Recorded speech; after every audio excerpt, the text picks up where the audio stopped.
Let's get you important details now coming in from Tamil Nadu. This is about the seat sharing formula between the ADMK and the BJP. In fact, what we do know is that the ADMK and the BJP will be signing the seat sharing pact tomorrow.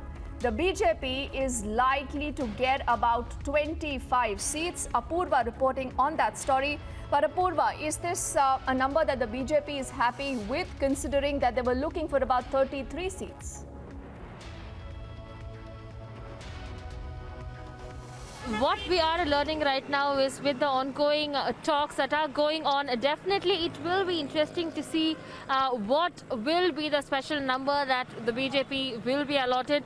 Talks that have been going on for the last 4 days consecutively, the numbers were last mentioned as 21 with the talks that had taken place today. Most likely the maximum number of seats that the ADMK will be giving its alliance BJP will be 25, because we will have to see the other alliance parties as well who are in talks with AIADMK today. We have seen the DMDK and several other parties as well who have MDMK and several other parties as well who have been in talks with the AIADMK.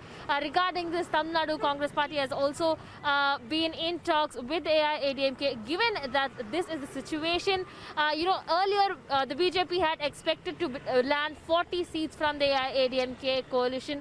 But it will be interesting to see that with the AIADMK putting a full stop anywhere between 21 and 25, that will be the numbers that the BJP will be allotted to contest in along with its alliance in the AIADMK ahead of the 2021 assembly elections.